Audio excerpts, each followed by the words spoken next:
Hi all, ഞാൻ Aluva private bus സ്റ്റാൻഡിനടുത്തു നിന്നാണ് ഈ സംസാരിക്കുന്നത്.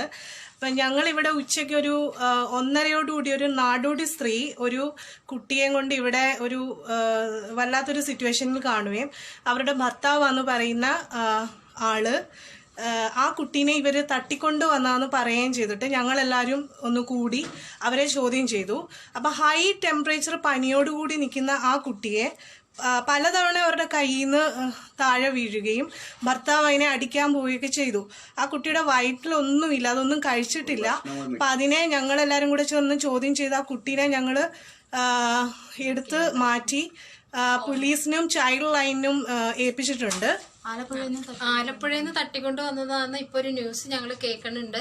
കുട്ടിയെ ഞങ്ങളെല്ലാവരും കൂടി തടഞ്ഞു നിർത്തി ആദ്യം ആ കുട്ടിയെ അവർ വലിച്ചെറിഞ്ഞു. രണ്ടുപേരും വെള്ളമാണെന്ന് പറയുന്നത്. ഞങ്ങളിപ്പോൾ പോലീസിന് കൈമാറിയിട്ടുണ്ട്. കൂടാതെ ചൈൽഡ് ലൈനിലും ഞങ്ങൾ വിളിച്ചു പറഞ്ഞിട്ടുണ്ട്. അപ്പം അതുകൊണ്ട് എല്ലാവരും കുട്ടികളെയൊക്കെ ഒന്ന് ശ്രദ്ധിക്കുക. അതുമാത്രമല്ല, ഞങ്ങൾക്ക് ആ ടൈം ലൈവ് വരാൻ പറ്റിയില്ല. കാരണം ഞങ്ങൾ ആ കുട്ടീനെ രക്ഷിക്കുന്ന ഒരു തിരക്കിലായിപ്പോയി. ഇപ്പോഴാണ് ഞങ്ങൾ ഓർത്തത് അന്നേരം ലൈവ് വരണമായിരുന്നു. പക്ഷെ ഞങ്ങൾ ഇതിൻ്റെ കൂടെ തന്നെ ആ കുട്ടിയുടെ ഫോട്ടോ ഇടുന്നുണ്ട്.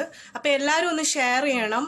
ആലപ്പുഴയിൽ നിന്ന് ഇതുവരെ 3-4 ദിവസം മുന്നേ ഈ കടയിലുള്ള ആളുകൾ ആ സ്ത്രീനെ കണ്ടപ്പോൾ കുട്ടിയില്ലായിരുന്നു. പക്ഷെ പിന്നീടാണ് കുട്ടി അവരുടെ കൈ വന്നത്. അപ്പോൾ കുട്ടീനെ തട്ടിക്കൊണ്ട് വന്ന സ്ത്രീ തന്നെ പറഞ്ഞു ആലപ്പുഴയിൽ നിന്ന് പൊക്കിയതാണെന്ന്. അപ്പം ഞങ്ങൾ ഇത് ഷെയർ ചെയ്യുന്നത് ആരെങ്കിലും നിങ്ങളെല്ലാവരും മാക്സിമം ഷെയർ ചെയ്ത് ഈ കുട്ടിയുടെ റിയൽ പേരൻസിനെ കണ്ടെത്താൻ ഹെൽപ്പ് ചെയ്യണം. അപ്പം ഞങ്ങളെ കൊണ്ട് കഴിയുന്ന പോലെ ഞങ്ങൾ പോലീസിനെ കോണ്ടാക്ട് ചെയ്യുകയും ഞങ്ങൾ ചൈൽഡ് ലൈൻ ഏൽപ്പിക്കുകയും ചെയ്തു. കൂടാതെ ചൈൽഡ് ലൈനിന് നമ്മുടെ ഡീറ്റെയിൽസ് എല്ലാം കൊടുത്തിട്ടുണ്ട്. കുട്ടിയെ മാക്സിമം പ്രൊട്ടക്റ്റ് ചെയ്യുക, കറക്റ്റ് സ്ഥലത്ത് കുട്ടി എത്തിച്ചേരുക എന്നുള്ളതാണ് ഞങ്ങളുടെ ആവശ്യം.